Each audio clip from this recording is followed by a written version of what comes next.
let every nation know, whether it wishes us well or ill, that we shall pay any price, bear any burden, meet any hardship, support any friend, oppose any foe, to assure the survival and the success of liberty.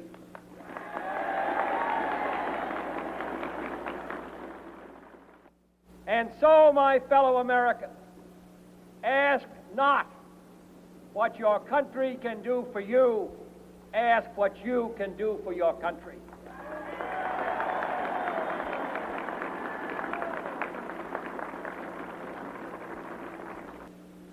All this will not be finished in the first 100 days, nor will it be finished in the first 1,000 days, nor in the life of this administration, nor even perhaps in our lifetime on this planet. But let us begin.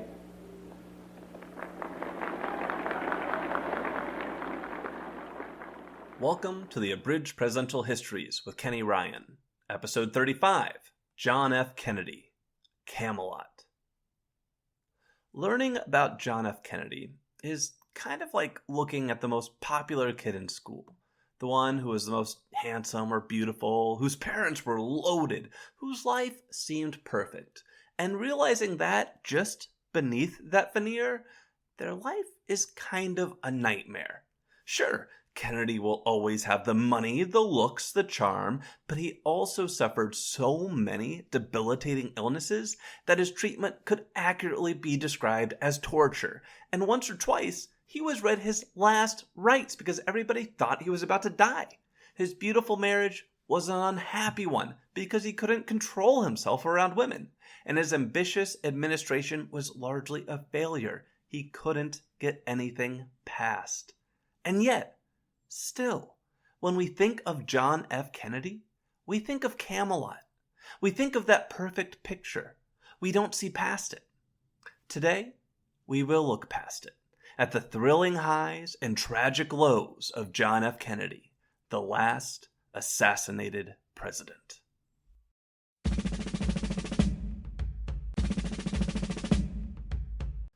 Joseph P. Kennedy was born on September 6, 1888 in Boston, Massachusetts. And I know what you're thinking. Joseph P. Kennedy? Who the heck is that?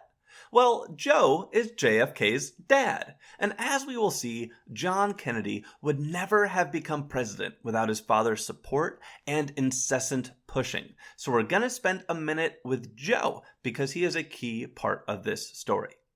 Joe Kennedy was a Boston-based descendant of Irish immigrants. And you get the sense that, to borrow a line, he was always out to prove he was worth more than anybody bargained for. Now, Joe wasn't first off the boat in his family. By the time he was coming of age, the Kennedys had accrued some advantages. His grandfather had been an immigrant, but his father had been a ward-level political boss in East Boston. He had connections, and Joe had smarts.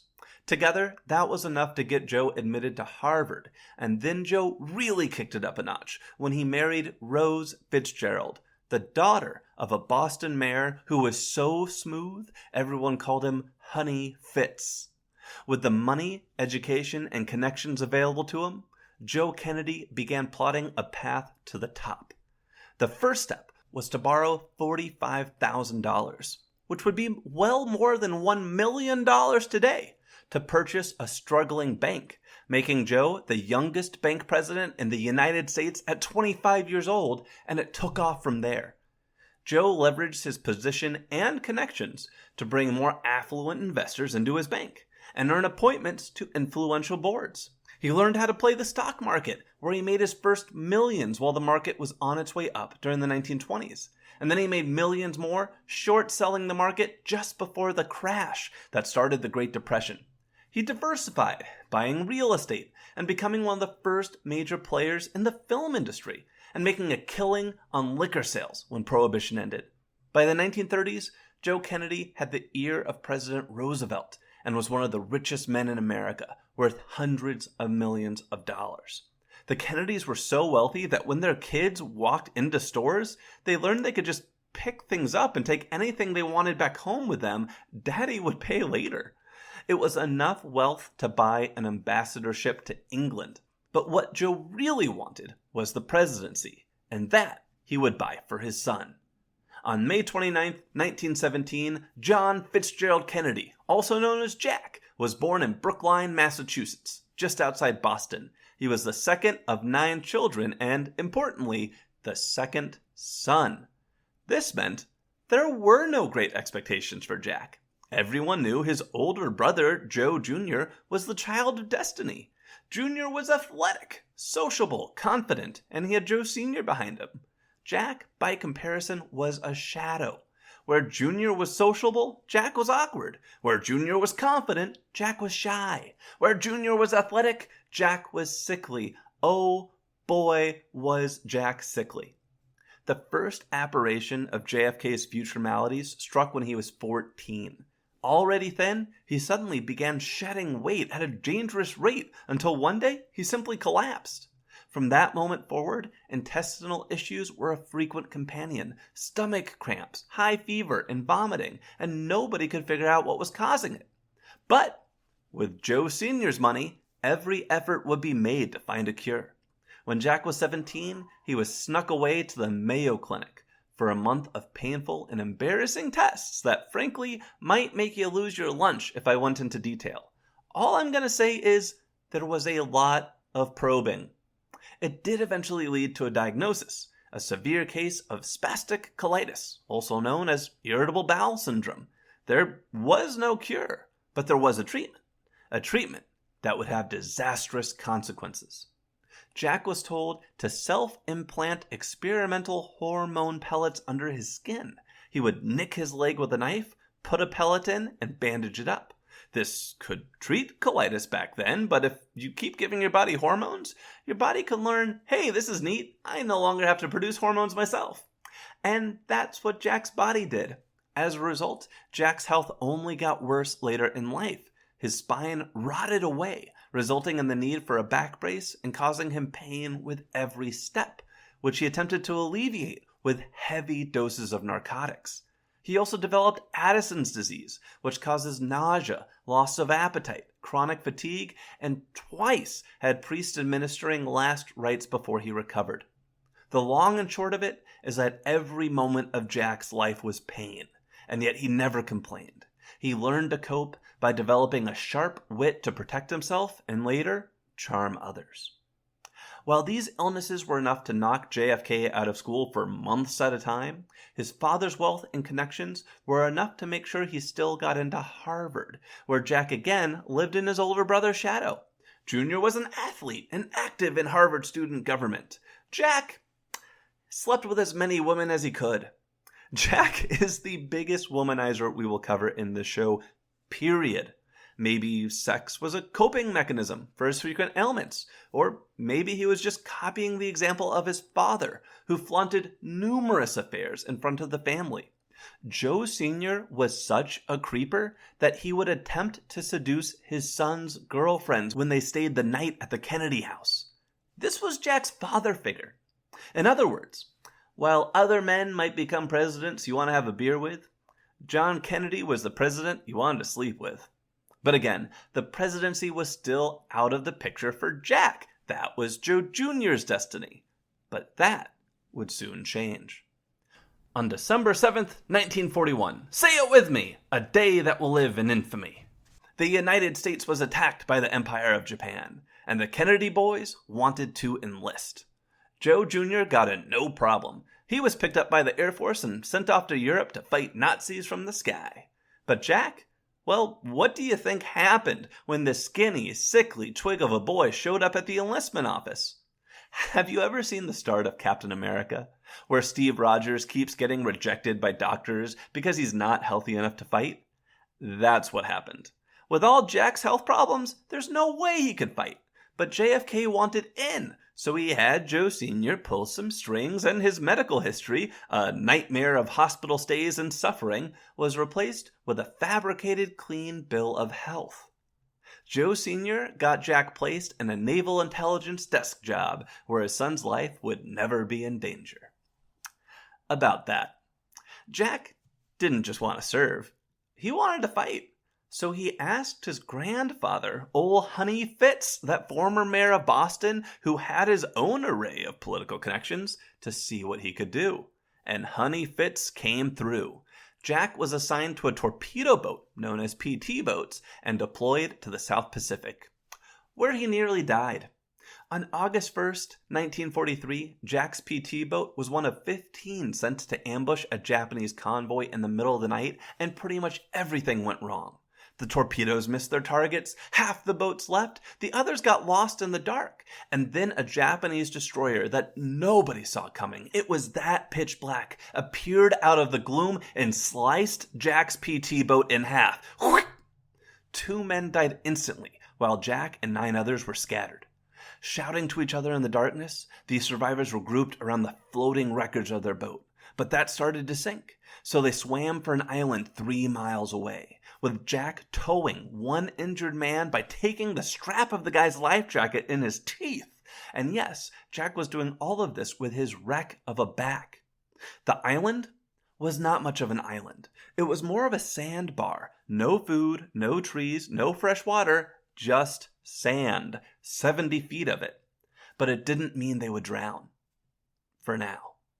Kennedy swam back out to sea with a lantern to try and flag passing boats, but they weren't near any shipping lanes. Nobody was going to find them by chance. If they stayed on that sandbar, they were going to die on that sandbar. So the exhausted men began to swim again, aiming for a larger island and hoping to find water there. They found something better. A small group of natives was on the island with food, water, and a canoe. Jack etched a message on a coconut shell and asked them to take it to a nearby military base. 2 days later, the survivors were rescued. It had been 7 days since they'd been lost at sea, but they had survived.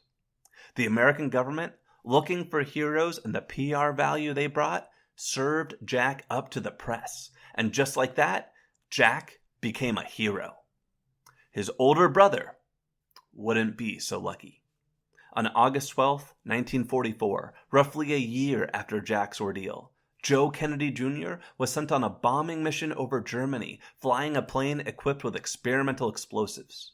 He never came back. The bombs exploded en route, killing all aboard. The heir apparent was dead. And that's when life changed for Joe and John Kennedy. Within a month of Jr.'s death, Joe Sr. began plotting Jack's political future.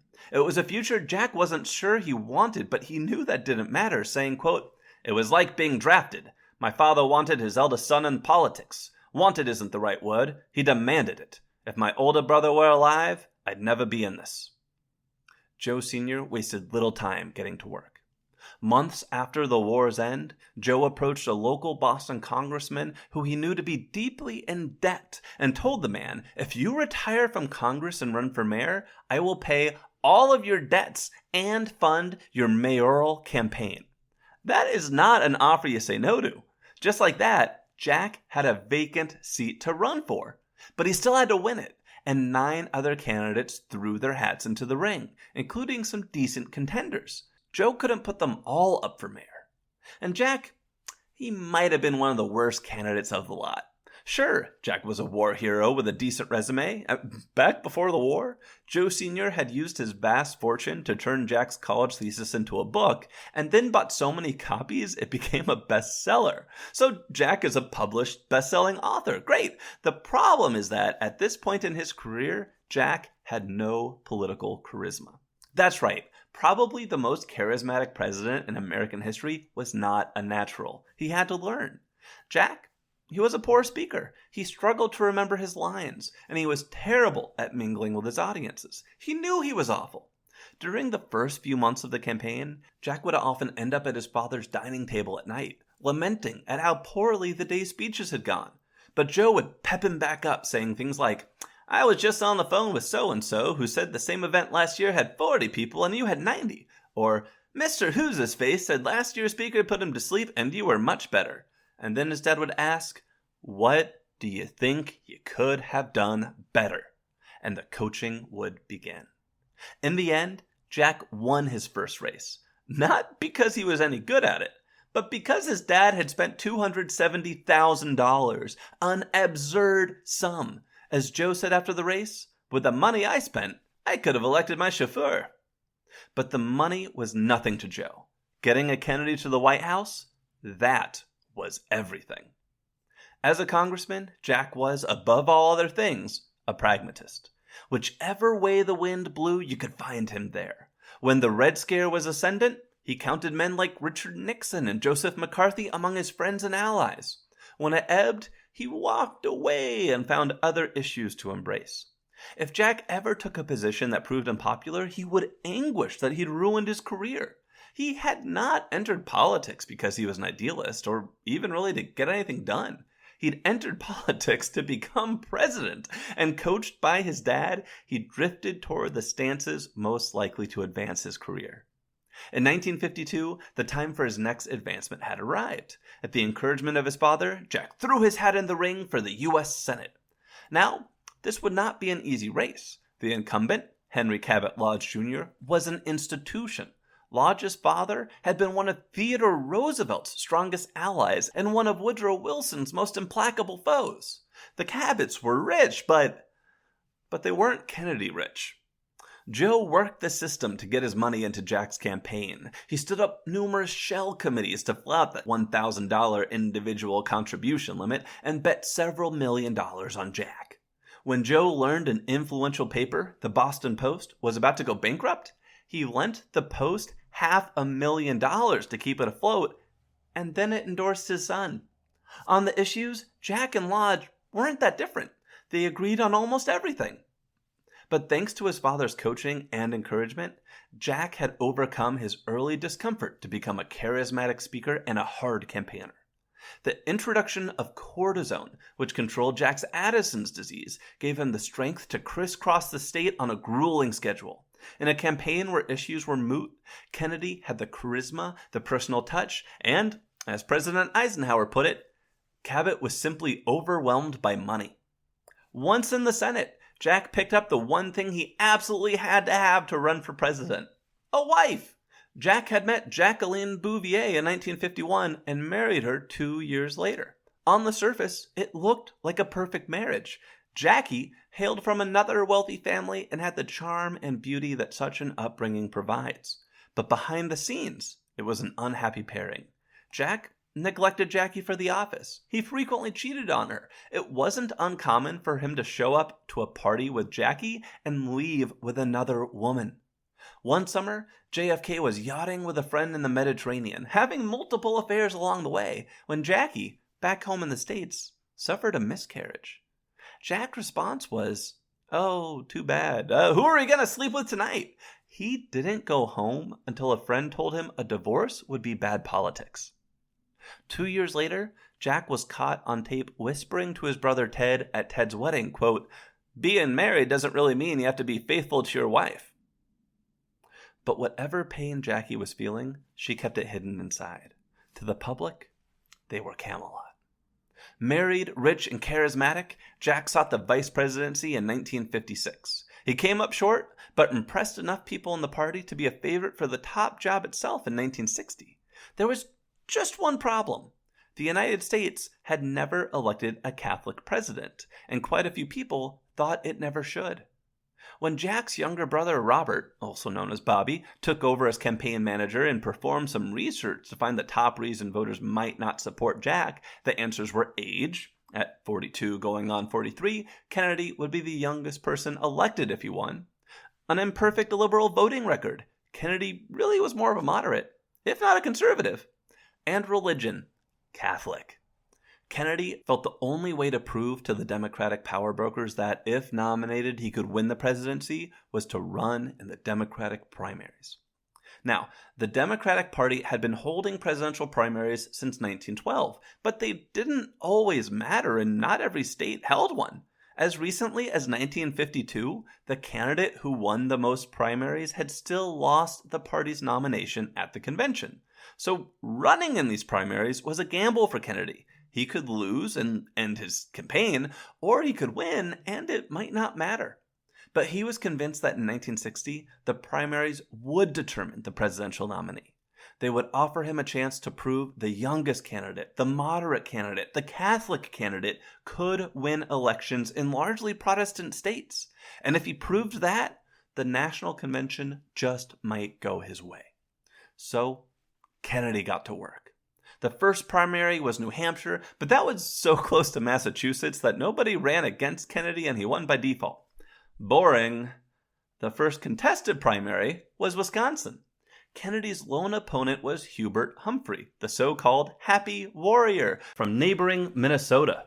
Humphrey was a few years older than Kennedy, he was not Catholic, and he had resoundingly strong liberal credentials, so he was well positioned to capitalize on all of Kennedy's weaknesses. Of the three, Kennedy's Catholicism became the loudest issue, despite Humphrey not touching it. 2 days before the primary, the Milwaukee Journal listed the number of voters in each county under 3 headings: Republicans, Democrats, and Catholics. Joe Kennedy's lavish spending may again have decided the race. Jack won by 12 points in the polls, but a careful look at the results showed that Kennedy had indeed performed best in Catholic counties and worse in Protestant counties, which was concerning for Jack, because the next primary was West Virginia, where Catholics made up only 4% of the population. Everybody knew this was going to be the make-or-break primary of the season, and Kennedy started polling strong, with 40% of the vote to Humphrey's 30%. But then, local newspapers started writing more about Kennedy's Catholicism, and his support cratered.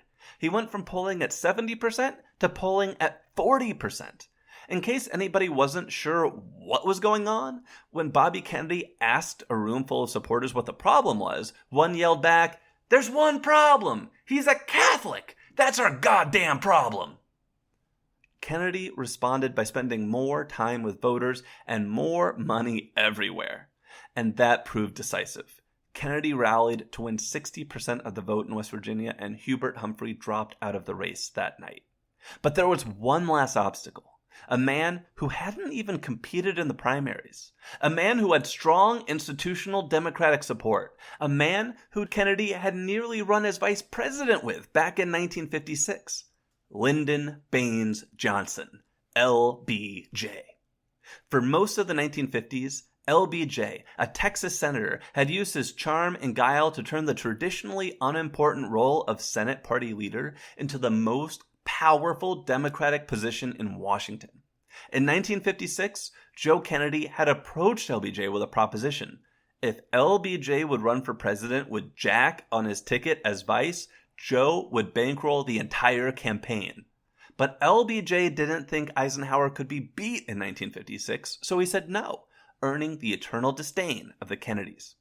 And that disdain got worse when, 5 days before the 1960 Democratic Convention, after skipping all the primaries, LBJ formally declared his candidacy for the nomination and then had his partisans leak word that John F. Kennedy suffered from Addison's disease. Kennedy knew that if the public learned the extent of his health problems, he would never be elected president. So, his campaign denied it. They lied, and whatever LBJ's sources were, he wasn't willing to expose them. So, without proof, the allegation was forgotten. By the skin of his teeth, John F. Kennedy won the Democratic nomination for president on the first ballot of the party's convention. The secret sauce, in the end, had been his primary wins and Joe Kennedy's money, which had stood up pro-Kennedy organizations in every state across the country, ensuring even states without primaries were strongly pro-Kennedy at the convention. So, now Kennedy had to choose a vice president. And this is where you could see how coolly pragmatic the Kennedys could be. For the vice presidency, Kennedy turned to the man he'd just defeated, LBJ. Sure, most of the Kennedys couldn't stand Lyndon at this point, but they also knew they couldn't win without Texas. And Johnson could deliver Texas. The Republicans nominated Richard Nixon, Ike's vice president, to be their party standard bearer. For VP, Nixon tapped JFK's old rival from Massachusetts, Henry Cabot Lodge Jr., the man Kennedy had defeated for his Senate seat. As the rival tickets took shape, Kennedy was shocked to see Nixon performing better than expected in the polls, and he felt his Catholicism again must be to blame. So he decided to tackle the issue head on. On September 12, 1960, Kennedy gave a televised speech to a room of 300 Protestant ministers in Houston, ignoring the advice of many who feared the ministers would be hostile no matter what he said. But Kennedy was nothing if not charming, and he won the crowd over, saying, I am not the Catholic candidate for president. I am the Democratic Party's candidate for president, who happens also to be a Catholic. I do not speak for my church on public matters, and the church does not speak for me. This didn't mean the Catholic issue was gone, but it helped. A lot. Though the debate probably helped more. After the Houston speech, Kennedy challenged Nixon to a series of televised presidential debates. Eisenhower warned Nixon not to do it, but Nixon was a skilled debater and confident he could get the better of Kennedy on the issues, so he said yes. This proved costly. The first debate, September 26th in Chicago, the first televised presidential debate ever, was a disaster for Richard Nixon. The problem was all in the optics. Kennedy appeared cool, confident, and in control. Nixon slouched, looked shadowy and shifty, and he sweat a lot. At the end of the night, radio listeners thought Nixon had displayed a mastery of the issues, but the television audience thought Kennedy had looked more trustworthy, confident, and presidential. Given that 70% of eligible voters had watched the debate on TV, this had a huge impact. The debate was seen as such a mistake by Nixon, nobody would risk another presidential debate for 16 years. But there was one final curveball for the candidates to navigate. One final October surprise that threatened to upset everything. 2 weeks before the election, October 19th, 1960, Martin Luther King Jr., the prominent civil rights leader and minister, was arrested in Atlanta, Georgia during a peaceful protest at a department store and sentenced to 4 months of jail and hard labor. King's pregnant wife, Loretta, feared he might be killed in prison, a threat that, was totally real, and she reached out to both campaigns, Nixon's and Kennedy's, to see if either candidate could get her husband free. Nixon, who had met and was on good terms with King, did nothing. Kennedy, who had never really shown much interest in African Americans or civil rights, called Loretta back and said his campaign would see what it could do. When Bobby Kennedy heard that Jack had promised to help, he blew his top. Southern whites would not forgive this. He thought the race had just been lost, but he followed through on the pledge to help and made a call to the judge, who would let it be known that he would set King free if anyone leaned on him, and King was released from prison. When Election Day came a few days later, African American voters in key swing states did not forget which campaign had helped and which had stood silent when King had been in prison. The final vote was incredibly close. Kennedy won 34.2 to 34.1 million in the popular vote and 303 to 219 in the Electoral College. But the results in several states were quickly contested by Nixon's partisans. In Texas, everyone assumed LBJ had rigged the vote. In Illinois, the state's Democratic governor had declared a Kennedy victory before all the ballots had even been cast. Nixon would privately growl the race had been stolen from him, but GOP recounts only confirmed the declared results. Kennedy had won, Nixon had lost. But he'll be back.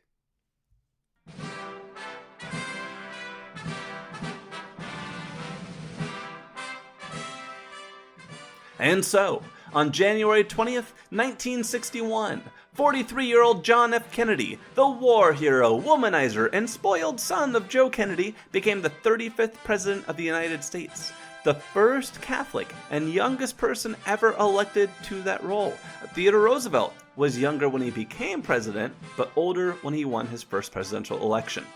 But what did the world and the country look like when Kennedy became president? Let's look around.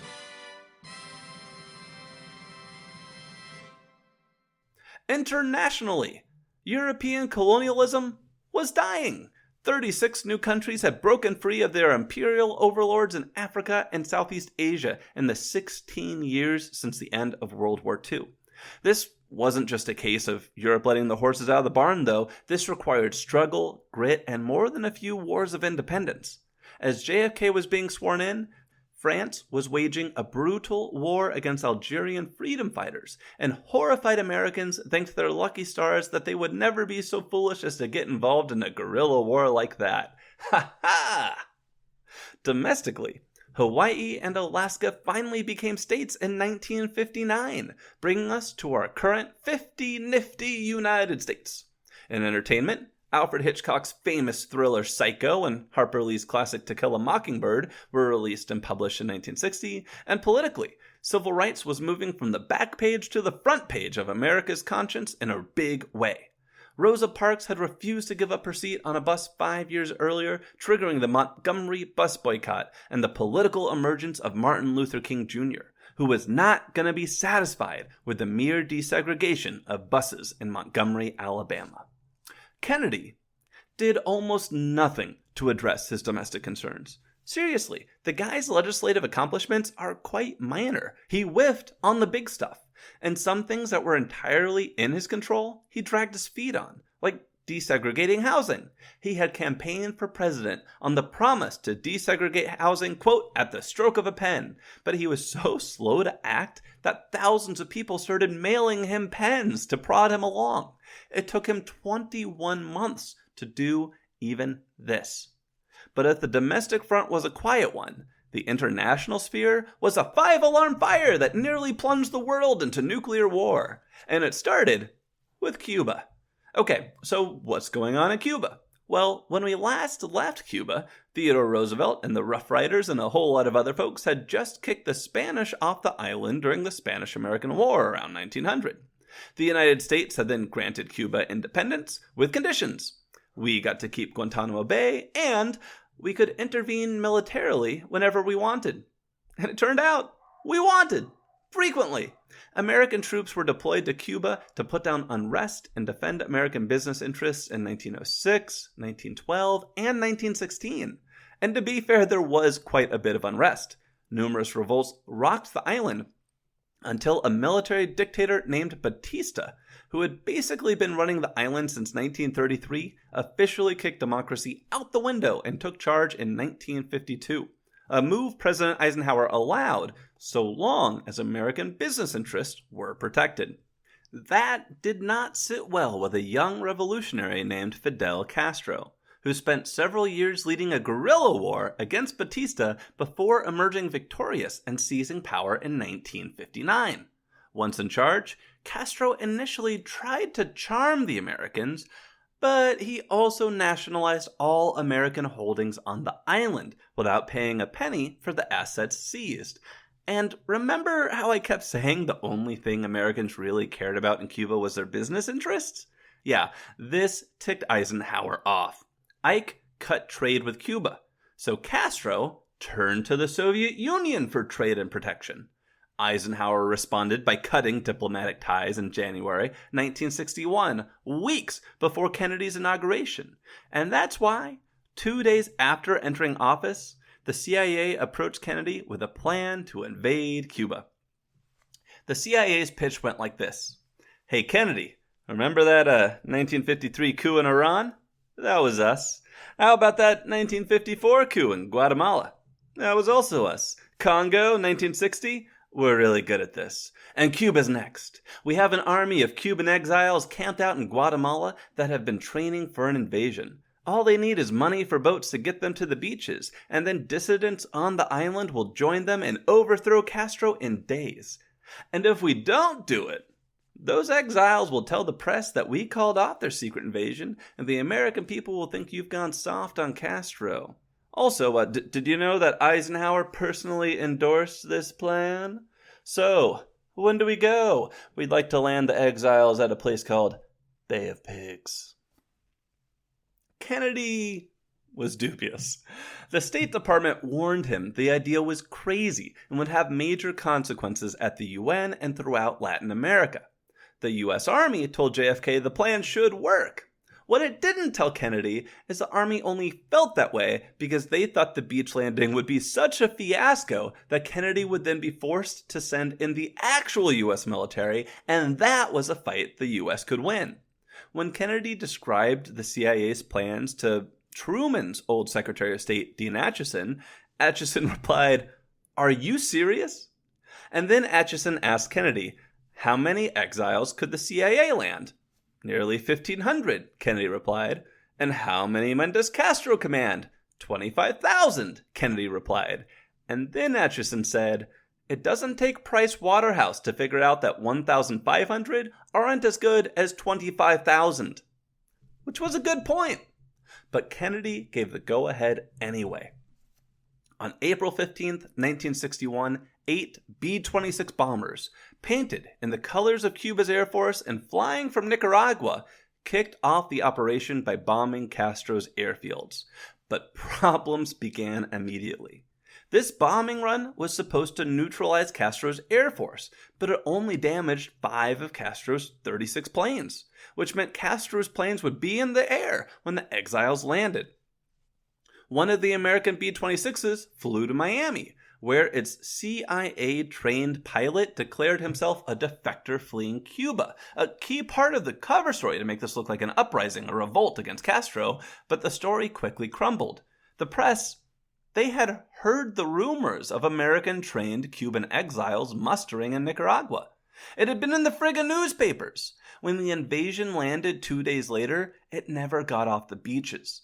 As the operation fell apart, the U.S. Army pressed Kennedy to launch a real invasion with American troops. But Kennedy had seen quite enough and stood firm. He wouldn't let his first mistake become a bigger one. Instead, he confessed what the whole world had already figured out. The United States was responsible for the Bay of Pigs. The crazy thing is, though, when Jack went on national TV and explained himself, the American people forgave him. Shoot, his approval rating actually went up. But the rest of the world, well, consequences were coming. But first, 8 months later, December 1961, Jack's father, Joe Kennedy, suffered a stroke that left him half paralyzed and unable to speak clearly. The first 2 days after the stroke, he couldn't even recognize his own son. Joe spent his final 8 years an invalid, something that must have been shocking for Jack to witness, and also something that just feels so tragic, being laid so low after Joe's life work, putting a Kennedy in the White House, had finally been realized. Daddy Kennedy would not be around to bail his son out of hot water anymore, and hot water was about to boil over. In the autumn of 1962, Soviet Union Premier Nikita Khrushchev, who had vowed after the Bay of Pigs to give Cuba, quote, all necessary help to repel armed attack, decided that help should come in the form of nuclear warheads. 40 nuclear missiles, 40,000 troops, and a naval base with nuclear-armed submarines was Khrushchev's plan for Cuba. And this wasn't just about defending Cuba. Khrushchev was relatively new in his role, and he wanted to look strong for his audience at home and around the world. Khrushchev hoped to sneak everything into Cuba secretly and then demand American concessions. Just picture Dr. Evil bribing world leaders for $1 million. For Khrushchev's plan to work, it had to be a surprise.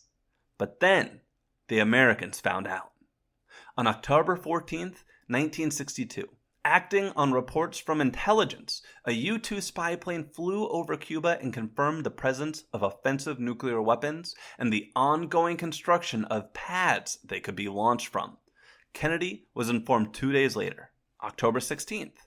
It was estimated the missiles would be ready to launch in days. Kennedy was in a pickle. He had publicly vowed to never allow nukes in Cuba, so he had no wiggle room here. He could not allow the nukes to stay.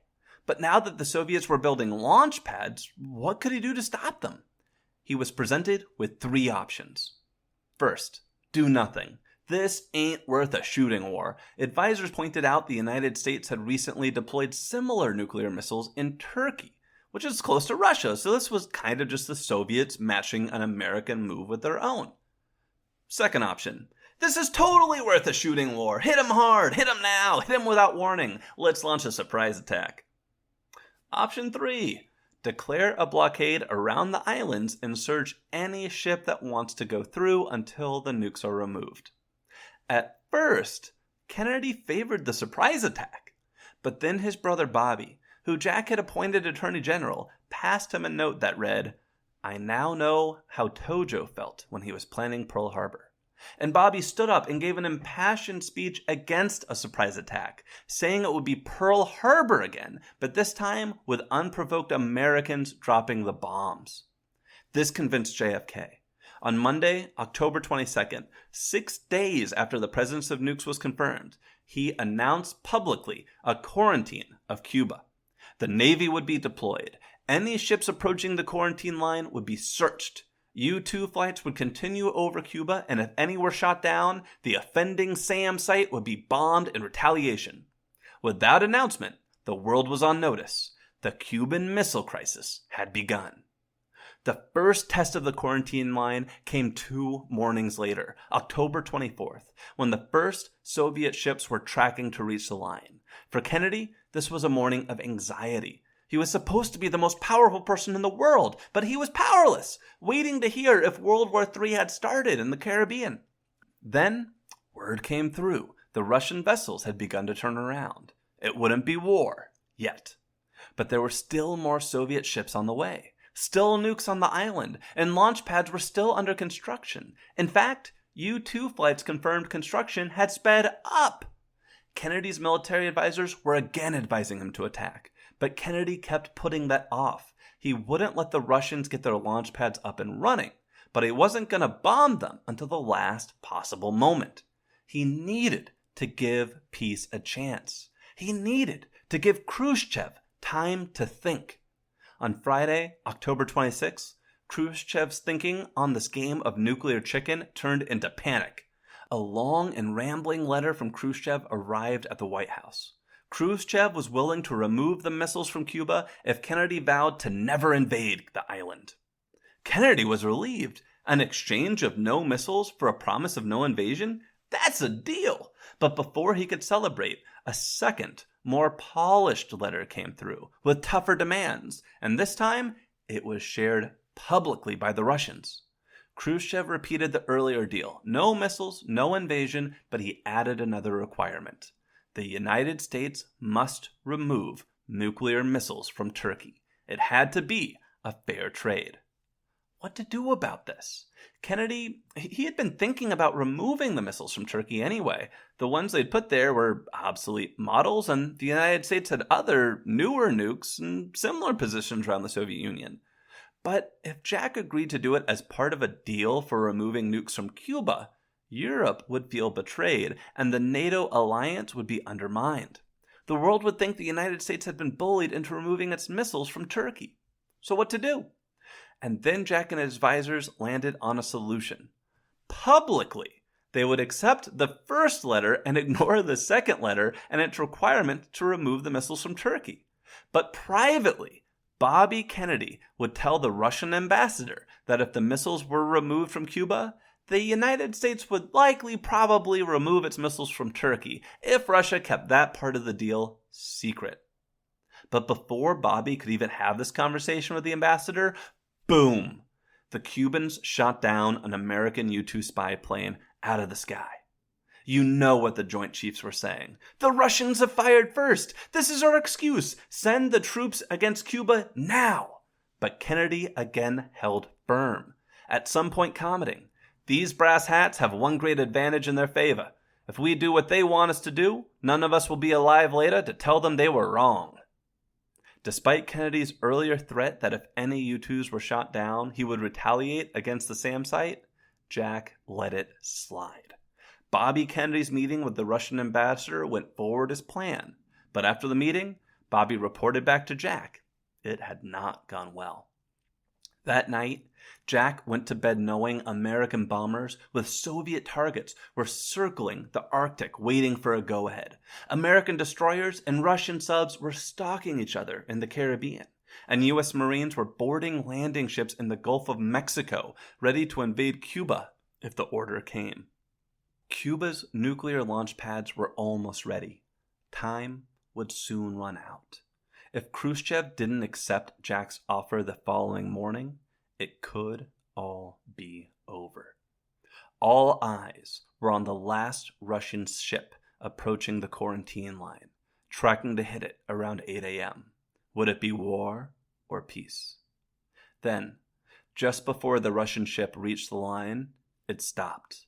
A news bulletin flashed. Khrushchev had accepted Kennedy's public offer.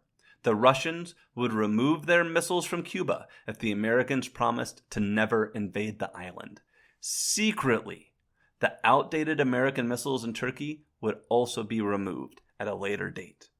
And everyone let out a deep breath. Everyone, except the Joint Chiefs, who, I kid you not, were still telling Kennedy to attack Cuba and insisting he'd been duped. It's like they were all auditioning for roles in Dr. Strangelove. Goodness. The Cuban Missile Crisis is the closest the world has ever come to nuclear war.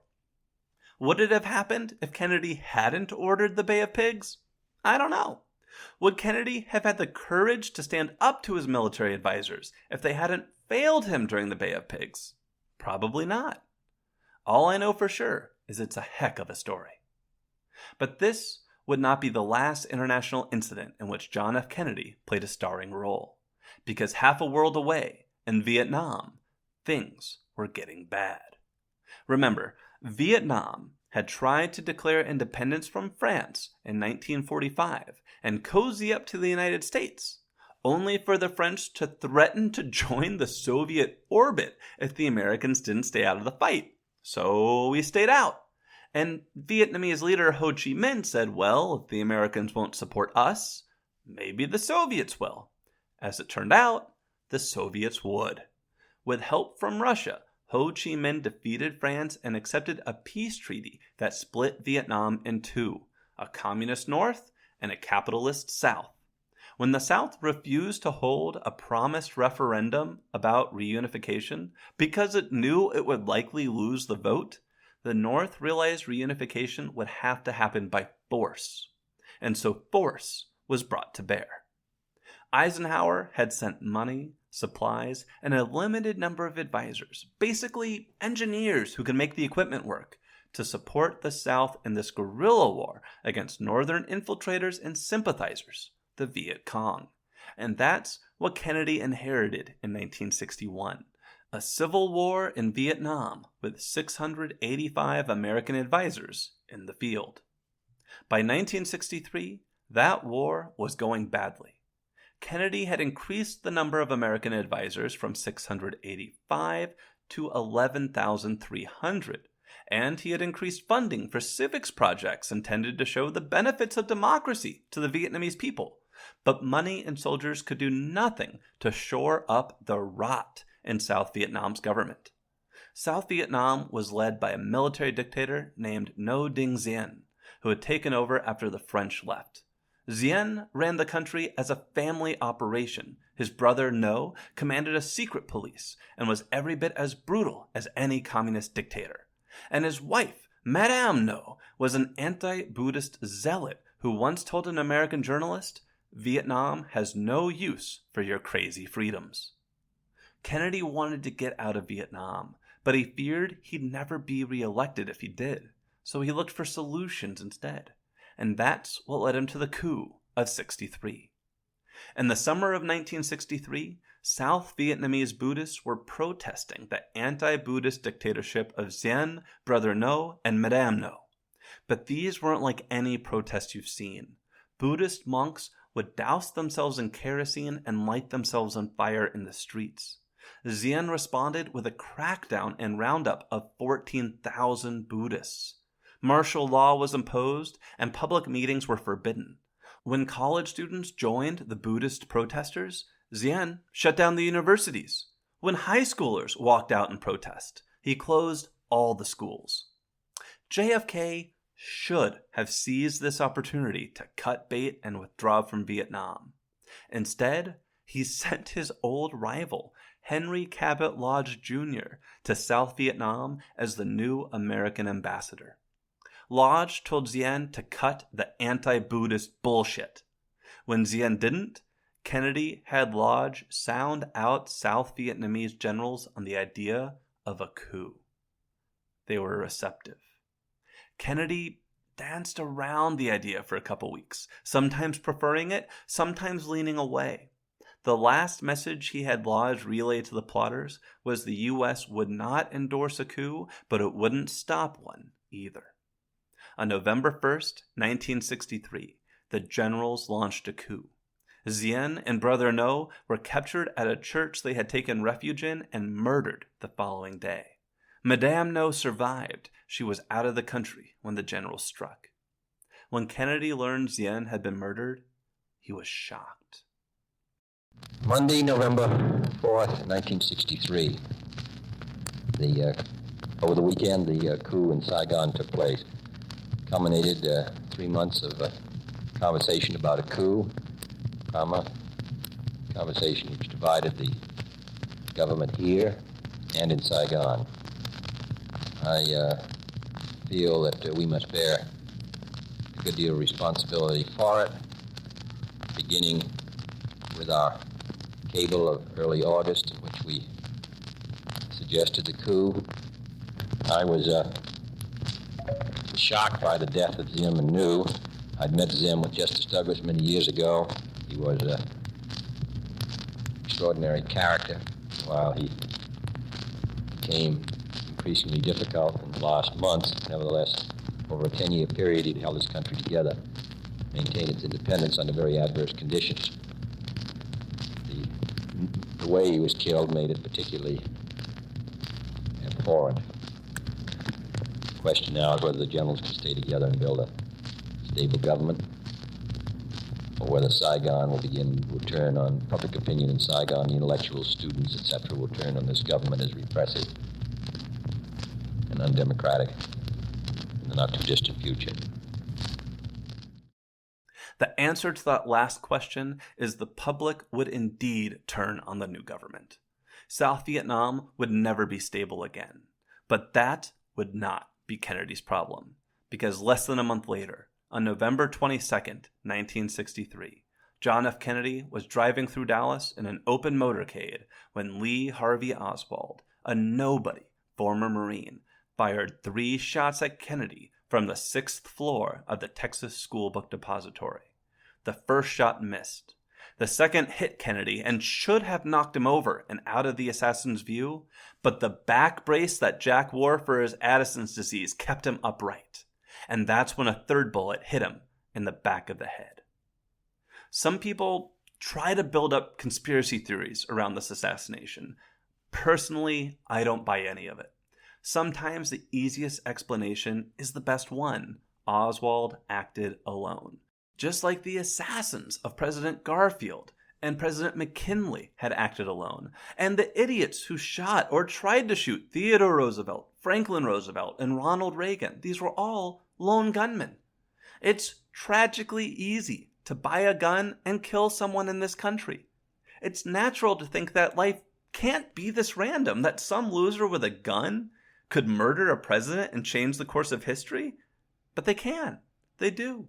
It happened in Dallas. John F. Kennedy was only 46 years old. And the next car back, riding behind Kennedy that faithful day in Dallas, Vice President Lyndon Baines Johnson was pressed to the floor by his protection detail and sped to safety. A national crisis, Jack's stalled agenda, and a war in Vietnam were all going to be his problem soon enough. So how had the United States changed during the 3 years of the Kennedy administration? Well, there is one other big domestic story and one other big international story I want to hit on before we go. Domestically, I want to talk about James Meredith. Meredith was an Air Force veteran who wanted to attend college at Ole Miss, but the university and the governor wanted to keep him out. Why? Because he was black. Meredith sued and took his case to the Supreme Court, which ruled in 1962 that he must be admitted to the university. This caused a riot to break out at Ole Miss. an angry mob of whites attacked U.S. Marshals who had been stationed to protect Meredith. 206 Marshals were injured, 200 rioters were arrested, and 2 died. Meredith was finally allowed to register for courses days later and protected by federal troops for more than a year. He graduated with a bachelor's degree in 1963, and his statue now stands on Ole Miss's campus, honoring his successful integration of the university. But it continues to be a target for vandalism. As recently as 2014, a noose was found around the neck of the statue of James Meredith. Civil rights, man, this is not that long ago. Internationally, the Kennedy administration is when the Berlin Wall went up. Berlin had been a flashpoint of East-West tension since the end of World War II.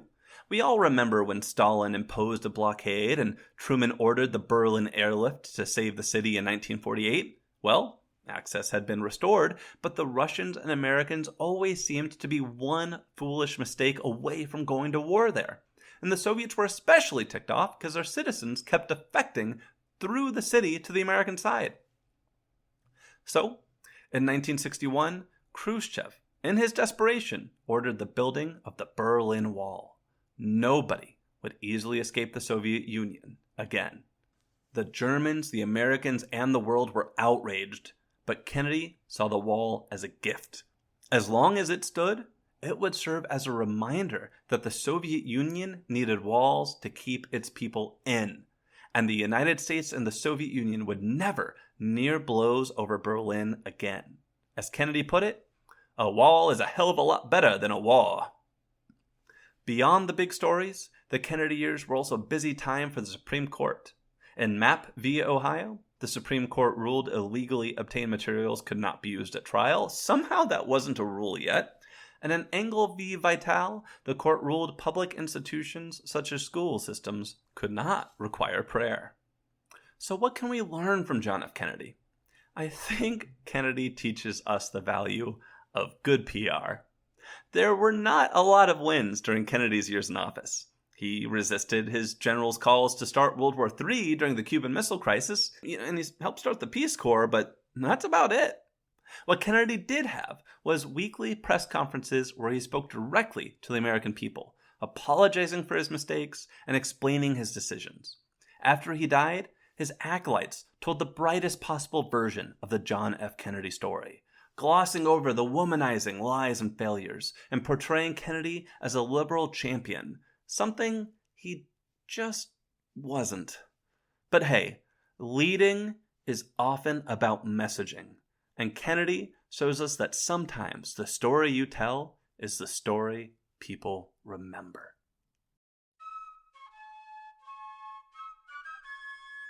Thank you for listening to today's episode of Abridged Presidential Histories. If you enjoyed it, please subscribe and leave a 5-star review on your podcast listening platform of choice. The music in today's podcast is a public domain recording of the United States Army Old Guard Fife and Drum Corps. The primary biography for today's episode was An Unfinished Life, John F. Kennedy, 1917 to 1963, by Robert Dallek. In our next episode, we're doing something special. In 2 days, November 22nd, 2023, it will be the 60th anniversary of JFK's assassination. I'm going to put out a special interview that day with Stephen Fagan, the curator of the 6th Floor Museum on Dealey Plaza. Yes, that Dealey Plaza. The old Texas School Book Depository that Oswald assassinated JFK from is now a museum, and I must say, a very good one. So, on November 22nd, 2023, we will look back, 60 years back, at what happened that day in Dallas and why it has become subject to so much doubt and so many conspiracy theories. That's next time on Abridged Presidential Histories.